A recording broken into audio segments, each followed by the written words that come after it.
Welcome to Your Iconic Image. If you want to take control of your image and be a power player in your space, then this is the show for you.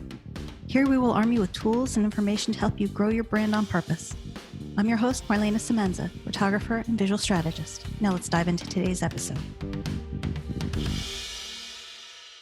Lori Peters is a 4-year breast cancer survivor, drummer, and rocker. Previously a member of the multi-platinum and gold-selling 2-time Grammy Award-nominated artist Skillet, she has over 30 years of drumming experience, including studio recording, live performance, worldwide touring, and drum instruction. Now with her husband, Chris, she owns and operates Ocean Studios, while also volunteering for the nonprofit organization called Breast Cancer Can Stick It Foundation. Welcome, Lori. Hi, how are you? I'm doing well. So tell us, how did you get into music in the first place?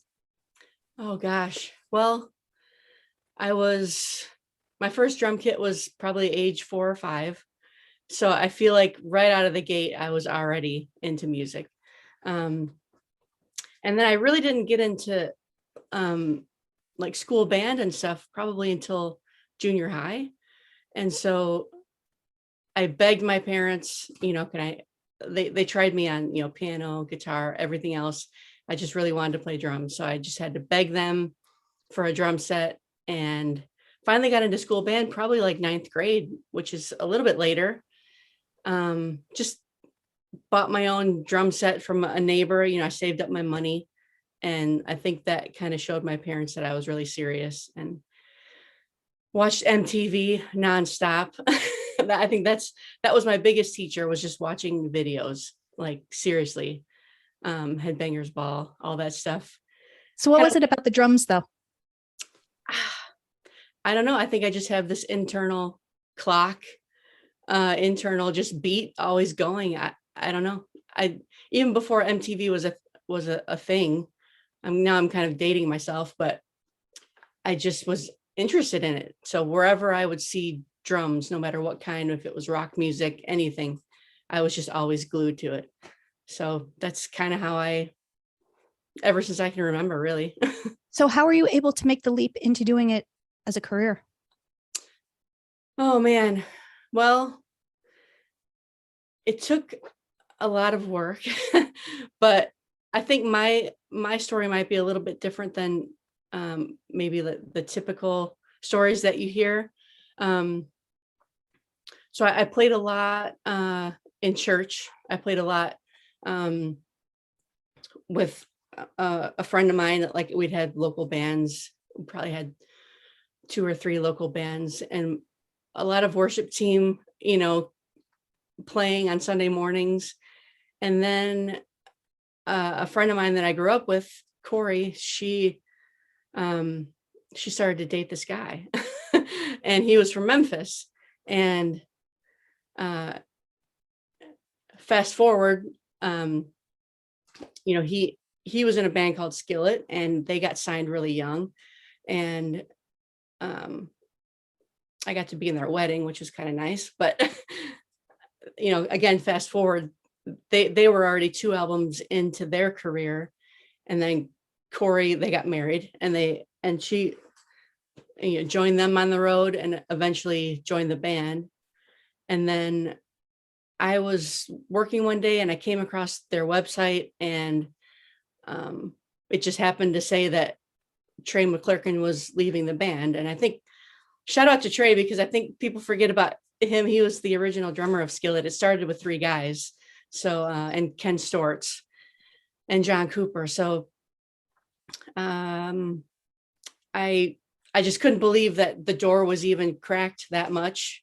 And not that it was like a gimme or like a freebie. Like I had to audition, but I did talk to, like, I knew John and Corey very well at that point. So I just asked John, what do you think? Could you give me a shot? And he's like, well, let's go over by your drum kit and let's play a little bit. And he was like, well, at the end of it, he's like, well, I think you kind of did better than I thought you would, which was kind of a back-ended compliment, or, it was still a compliment, but I knew him well somewhere enough. In there, you just had to look for it a little bit. Yeah, I knew him well enough that I didn't take offense or anything. And he's like, well, let's fly down to Memphis and have you, because we were up in Wisconsin at the time. let's fly down and have you play for our manager and the other members and stuff. And probably about a week later, he called me. He's like, would you like to be our new drummer? And I was like, heck yeah. So what was that like performing with them? Amazing. Again, a lot of hard work. So I guess, yeah, the easy part was kind of over it. Now the hard practicing, you know, I practiced for a month straight, 8 hours a day, and we were hitting the road. It was their second album called Invincible, and that tour hadn't even started yet. The album had just released, it was done. So I was going to do the Invincible tour. So practice by myself, pretty much every day for a month. And I know your question was, how is it playing with them, which was amazing, but I have to touch on some of the work that went into. Please do, because I don't know that people realize that just because you get the gig doesn't mean that the work stops. Oh yeah. Yeah. So it's not, you know, unknown that a lot of bands play with tracks, and, you know, backing tracks, it might have, you know, some strings in there or background vocals, that kind of thing. But at the time, Skillet didn't want to do that. They wanted to have the tracks because the Invincible album was a lot of electronic-y kind of influence. And Corey could only do so much, even though she had like a whole city of keyboards and like probably 10 keyboards going on stage. So he wanted me to learn how to trigger every single like drum loop or whatever was going on. So that meant hitting an electronic trigger like every measure, literally while I was playing. So I had like a 6-pad Roland octapad on this side. I had multiple triggers throughout my drum kit. So I'd be playing the regular parts, and then on the verse, I'd be constantly hitting a trigger, or then on another trigger, I'd have whatever was going in on the chorus. And then to not accidentally hit those triggers, or a vibration sometimes from my drum kit would trigger that, especially if I was not on my own drum kit, like at a festival or something. Mm-hmm. If two drum stands were touching, it would trigger it. Oh my. It was very nerve-wracking. So I had to learn all the music and learn how to play on the drums and learn how to trigger all that at the same time, which was pretty overwhelming for somebody who had been playing for a while but didn't have, you know, quote unquote professional experience at that point. But that threw me into the deep end. But everything, like all those things, make you better in the end. So do you think you thrive in the deep end? I've come to learn, yeah. I think most people do, because that adrenaline and that nervousness, I think it's always healthy to have a little bit of nerves, because if you don't, you might be teetering on the side of overconfidence, and that, I think that's when mistakes can happen. Yeah.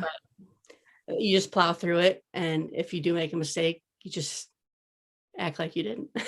Do you still get nervous? Yeah, definitely. I had the pleasure of the last month or so of sitting in with a band called Ignescent, which they're from the Chicago area, and they were waiting for their full-time drummer to come on, and they had a few festivals booked, and so they reached out to me and they're like, well, can you know, would you be interested in doing some live shows with us? And I'm like, okay. And that threw me right into the deep end, because I'd never heard their music. Sorry guys, sorry Jen, but I'm a fan now. But it's very Evanescence, Skillet, that type of genre. So I think I meshed very well with that. But I had to hit the kit, you know, for a few weeks of pretty good practice just on my own with their tracks, and get that down pat. And that threw me into the deep end, because it's a lot of double kick work, which I'm decent at, but everybody's got to practice when you go into something new. Yeah. Yeah. So tell us a little bit too about what touring was like. You get to see a lot of cool places. The shows, I guess the shows are kind of like, at the end of the day, that's what you're there to do. So that's kind of especially on a tour, you kind of get in automatic mode a little bit. But then you hit the stage and it's like, it's all brand new again, like a new city, new set of fans, new venue. So that's really cool. Some days you don't get to see even where you are. It's, maybe it's been a long drive, you get in, especially for the drummer, you need to be set up and on the stage first, because everything kind of gets built around you on, sometimes it's a smaller stage or whatever. But sometimes you have a day off on the road and you get to see some really cool things. Like I've been to Australia, New Zealand, and we've toured the UK. I think I've been to every state at least twice. Texas probably 25 times. Does it all blend together after a while? A little bit. I mean, some of the scenery, as far as like driving down the highway, that all looks the same. But then once you get off and then into the city, you're like, oh, this is cool. I've never seen this. And then I always like to see the different venues, because sometimes you play a high school gym and those all look the same. But then sometimes you roll into like, a House of Blues and I'm like, oh, this is cool. Or some old theater that a town has renovated and it got some cool characteristics and unique. So that's pretty cool. I'm always a sucker for like an old, cool, weird theater that I've never seen before. Yeah, no, I hear you. Talk to us a little bit about the difference between and the different kind of energy between working in a studio and working on stage. Completely different worlds.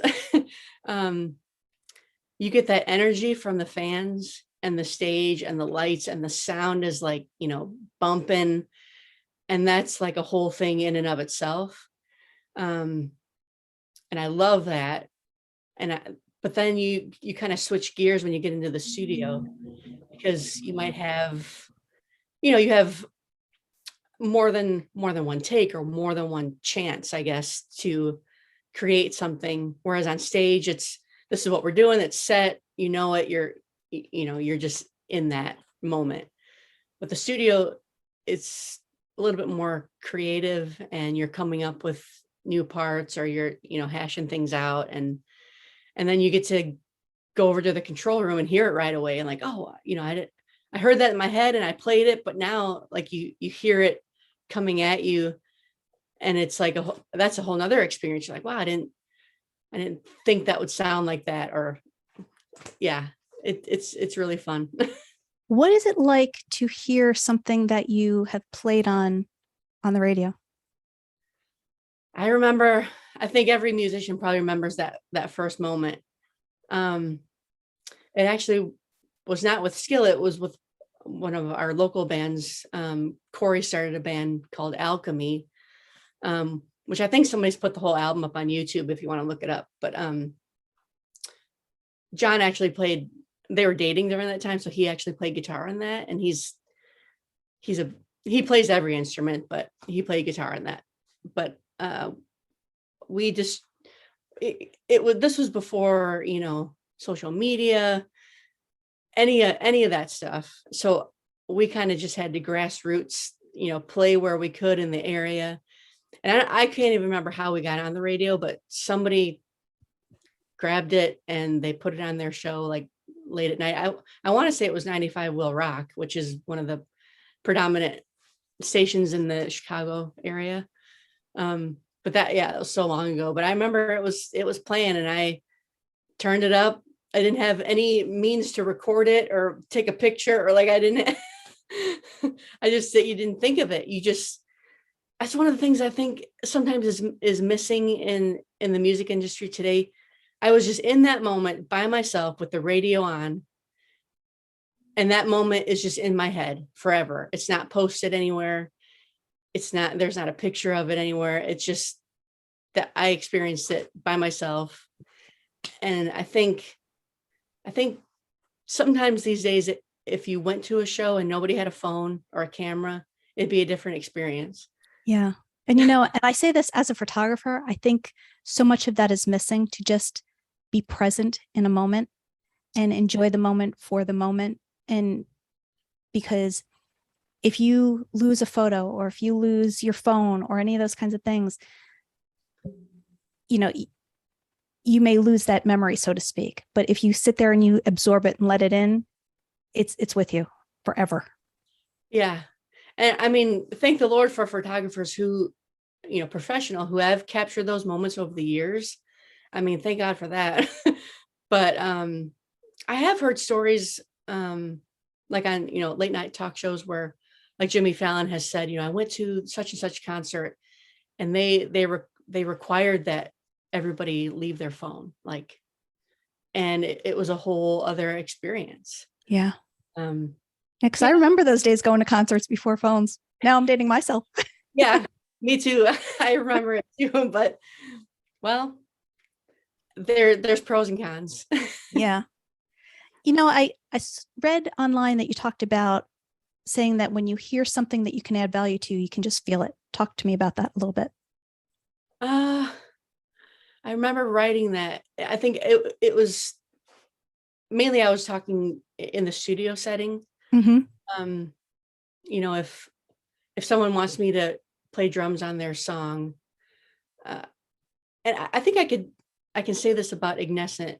When I was practicing their music, I felt like it meshed correctly. It was the style that I enjoyed. The style of my playing, went it's like I was in the pocket. Mm-hmm. Some styles of music, I'm just I'm not right for this. Yeah. I could do my best and I definitely can play something very good, but I don't know if I added the value that you were looking for. Mm. And I think some of it's just my own satisfaction. Like, do I feel like I did the best I could on that? Um, so I'll just tell people up front, I don't think I'm right for this. Yeah. Um, Which I think is huge, because when it's less about you and more about the outcome for all those involved, because I do the same thing. Yes, I can take photos of someone, but just because I have the ability to doesn't make me the best fit for you and your story. exactly. Yep. So tell us a little bit about Ocean Studios and Emerald Escape. And Well, it's kind of me and my husband's baby. We've been married, it'll be 10 years in a month or so. And so I feel like it's been a journey through our whole marriage. Because he grew up in Seattle, so he's always been interested in music. His name is Chris, by the way. And so he plays piano, guitar. His main instrument is piano, and he taught himself how to play guitar, and he sings. And so he's always he's always dabbled in recording. And just over the course of the last decade, it's always about the next piece of gear, or this is going to make me sound better, or we need this, or we need that. And I went to Columbia College in Chicago for studio recording before I joined Skillet. That was what I was pursuing. And so I had some knowledge of what kind of goes into recording. And of course I did 4 records with Skillet, so I got a lot of life lessons there. So Chris kind of wanted to start building up our studio and getting all the gear. So I won't go into all the gear, but it's so much gear. It's just ridiculous. But a lot of people use Pro Tools, which is what we have. And I think Chris had an interesting challenge because he married a drummer. And so he had to learn how to mic an acoustic set and get all the sounds and get it sounding really professional.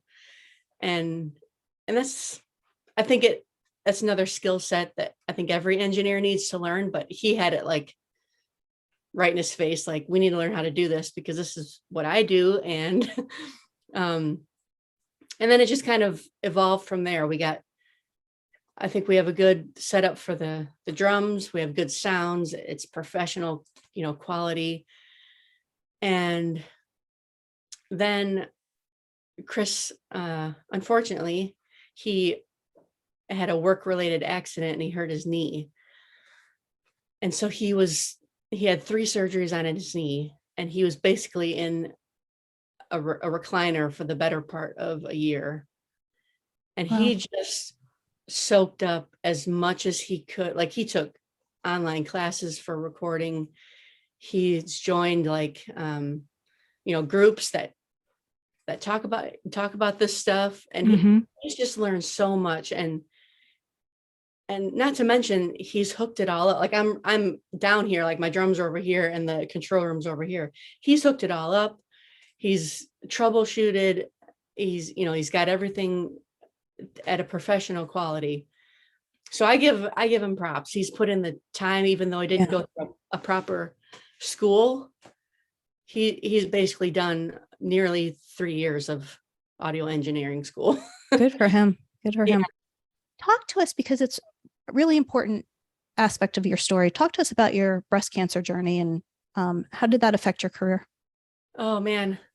Well, I left Skillet in 2008. So I didn't have breast cancer until 10 years later, 2018. And it was, so my musical career with Skillet was done at, way before that. And I do want to talk about Emerald Escape, by the way, too, but yes. So, Chris had these knee surgeries, and then right smack in the middle of that, my mom was struggling with cancer, not breast cancer, but another cancer. Oh, wow. She struggled with that for probably 3 years, and then unfortunately passed away in 2017. And then literally like a few months later, I was diagnosed with breast cancer. Wow. So I'm dealing with my mom. I'm mourning that. I'm dealing with Chris and his surgeries. And, everybody's going through something at some point, but I feel like this was a lot. Yeah. All at once. And so then, okay, now I've got to deal with breast cancer. And I had a couple surgeries, and we kind of the studio and everything just kind of shut down at that point. A lot of people, like, I didn't realize, I know a lot more now about breast cancer than I ever did. And, 1 in 8 women get diagnosed. Oh, wow. Which was kind of very eye-opening to me. And it's not that I wasn't unaware of breast cancer, but just, I'm kind of embarrassed to say now, like, how little I did know. And nobody tells you that it messes up your shoulder. Like, oh, so I had a mastectomy, and it like, you're cutting through all of this tissue and muscle, like, it jacks up your shoulder. So I couldn't lift my shoulder above my head for several months. So I had a lot of physical therapy. Couldn't even think about playing the drums for a few months. I was just going to say, for a drummer. Yeah. And a lot of drumming is in the wrist, but you do need to get your arms up, especially if you're a hard hitter like me. So probably, I took a good 4 months to kind of just lay low and recover. I'm going to sip some water here. I'm starting to get scratchy. Yeah, that's okay. Between your scratchy and my lawn guy. Yeah, I had like a sinus infection like a month ago, and I feel like my voice is still kind of weird. But all that to say, I'm all good now. No more treatment. I'm, playing drums, obviously. Chris is feeling much better. Good. He's going through school for IT, and he's doing a lot of mixing. He's getting a lot of work, thankfully, mixing some albums for people that we've met through Sound Better, which is where you can find me if you'd like me to record on your album, soundbetter.com.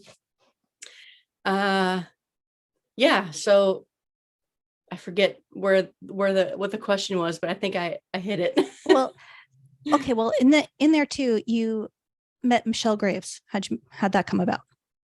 First, tell everybody who she is. Yes, Michelle Graves love her. She is, she works with breast cancer can Skillet. She is I'm gonna get the title right because it's very long.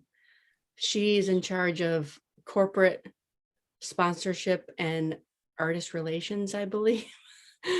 She does a lot with corporations and getting sponsors for Drumathon company, drum companies, sound companies, microphone, like whatever it is that's music related. Mm-hmm. So the year after I left Skillet, I went down to Nashville and I was invited to do what's called Camp Electric, which is like a rock and roll fantasy camp, but more, I think there's an age limit. It's more for teens and young adults. And so they wanted me to teach the drum clinic. So it was, I think, 3 days, and, kids would come in and I'd talk about drums and show them stuff. And, it was really laid back. And I think it was actually the first year of Camp Electric. So it was all very new. But Michelle came through, I think she was 17 or 18.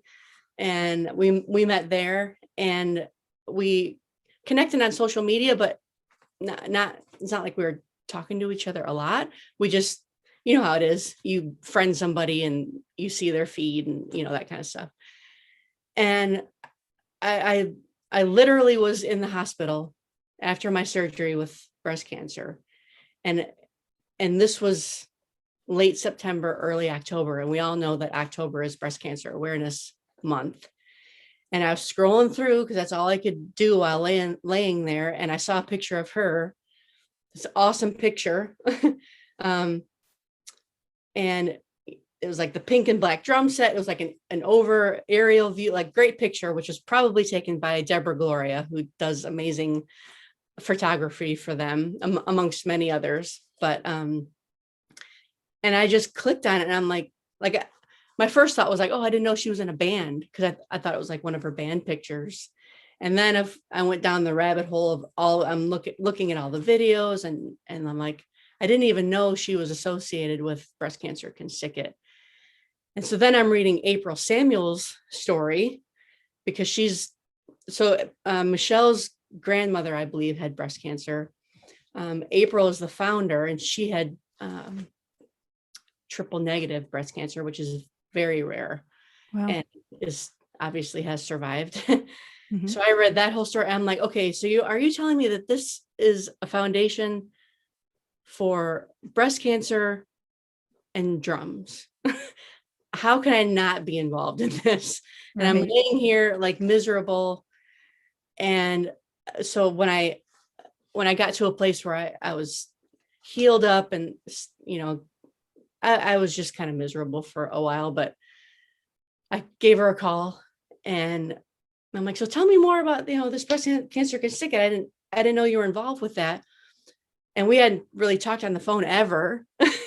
And at the end of the conversation, I just waited. I just wanted to hear what she had to say about it. And at the end of it, I said, well, I just want you to know, this is why I called you. Probably the most important thing is that I'm laying here on the couch recovering from breast cancer. And she was like, shut up. Like, are you okay? Blah, blah, blah. Because I didn't post anything. I didn't want anybody to know. I was kind of embarrassed at first. I put very little on social media about it. I think I didn't want Skillet fans to know. I don't know. And I feel like April and Michelle have just opened that door for me to freely talk about it, because I can relate, obviously. Mm-hmm. And throwing in rock and roll music and drums, I'm in. What do you want me to say? That's great. And you have been a part of Drumathon. Yes. 3 years in a row, ever since. So 2019 was my first Drumathon, which marked my first year as being a breast cancer survivor. So I flew down to Dallas, Texas, met everybody. I got to be a celebrity guest. So Drumathon is like their biggest fundraiser of the year. So they bring in celebrity guests. They had Rich Redmond, who plays for Jason Aldean. They've, oh gosh, so many more. I can't name them all, but Pink's drummer, Mark. Anyway, the list goes on and on. And so And then the following year, we all know what happened in 2020.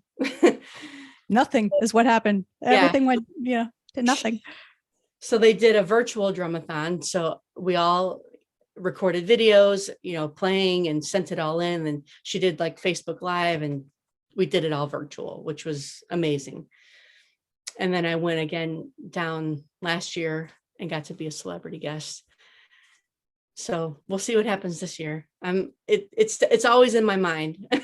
Yeah, I love that. I love that you're a part of it. And okay, let's go back and tell us a little bit about Emerald Escape. So Emerald Escape is kind of my husband's baby. And I call it a studio project because he records and writes and produces all the music. And of course I play the drums on it. But it's not like we play out and do shows. So I kind of just refer to it as a studio project. But we are on Spotify, Emerald Escape. There's only a couple singles right now. Just we got a little delayed with health issues. So we're working on 2 more singles right now. So hopefully there'll be more there will be more out, hopefully in the next month or so. But perfect. And what would you say to any girls who want to get involved in playing the drums and be a rock and roll musician? Just go for it. Buy the neighbor's drum set or whatever. Go to the thrift store and get whatever parts and pieces you can get together. Just start playing, because it's so much. Like I go through TikTok or whatever, and like these kids, man, they got professional setup and the camera and the lights, and they got everything going. I'm like, man, if I had that when I was 13, but I did what I could and just go for it. And obviously I see so many girls drumming on TikTok, especially, and YouTube, and just the girls that were at Rock and Roll Fantasy Camp with us. Amazing, young and old. Yeah, I think there definitely needs to be more women in rock, and I think they need to take up more space. I think they need to be louder and heard. Yes, that Rock and Roll Fantasy Camp in LA was, I kind of knew what to expect going into it, but it still hit me like nothing else. Yeah, to be surrounded with just all women. I think the MC Lori for the event, she touched on it. She's like, when you get a group of women together, it just feels different. And it did. And I kind of just leaned into that while we were there. Yeah. Agreed. Okay. So with that, Lori, I just have 4 final questions for you. All right. First one, what's the best piece of advice you were ever given? Oh gosh. I was thinking about this, and maybe it's encouragement / advice, but I remember my mom and I went out to lunch one day, and I was nervous about auditioning for Skillet, and I was kicking myself and thinking, this doesn't happen to people like me. And, what am I doing? And I'm telling her this at lunch, and she just looked straight at me. She's like, why doesn't it happen to people like you? Or why can't it happen? And that's just stuck with me, especially coming from your mom. She was with me like from the get-go, like just go down, audition, what's the worst can happen type of a thing. So it seemed really simple, but that was like the little push that I needed to just go for it. Love that. Share with us one thing on your bucket list. I've had, fortunately, I've had like really great experiences and got to be on the road and got to be on, gold records and platinum records, like amazing. I feel like I would like to just make another mark somehow before everything's over. And I don't even know what I mean by over, just Skillet, the experiences and everything that I got from that band were, life-changing, but now I'd like to do something else. So whatever that is, I don't know. And I think the past month playing locally here with Ignescent really showed me where my heart is still. And I've always known, like, my heart's always been in music. Yeah. And it may come in the form of a studio recording. I don't know, but I'd like for it to be at a level that is kind of up there where Skillet is. And yeah, so I don't know what that will look like, but that would be really cool. Well, I look forward to whatever it is for you. So when the toy companies finally get around to making an action figure of you, what 2 accessories will it come with? Well, you got to know it's going to be drumsticks. Yeah. Drumsticks and some, if it's one drum or a whole kit, I don't know, but that's it. Drum kit and sticks. I love it. And the last one, how do people find you? And if they want to hire you, if they want to work at your studio, any of those kinds of things. Okay. Well, studio work is all virtual, done through soundbetter.com is a great place where you can hire any kind of professional musician, engineer, producer, singer, like they've got it all. And so Lori Peters is, if you search for that on soundbetter.com. And then also Ocean Studios we have another profile on that same website where you can hire Chris to engineer or mix a song for you, or produce, or, play keyboards or sing or whatever, but I think his main focus on that site is to mix. So Instagram is Lori Peters _hits drums. And you can find me on Facebook. My page is just Lori Peters Music. Love it. Thank you so much for that. And thanks for being here today. Thank you so much. Now I wanted to ask you, were you a musician at Rock Camp and a photographer that day, or? Just photographer. Okay. I wasn't sure because I saw you in some of the pictures with the artists. So I wanted to ask you that. No, I cannot play a note. I appreciate all of the notes, but I cannot play or sing any of them. Well, you capture what's going on beautifully. I just want to tell you that some of the pictures that I saw were amazing. Thank you. I love what I do. Yeah, so do I. Thank you for joining us. Once again, I'm Marlana Semenza, photographer and visual strategist. Please comment, like, or share this episode, and don't forget to subscribe so you don't miss a thing. For more information on how I can help you create your iconic image, visit marlanasemenza.com.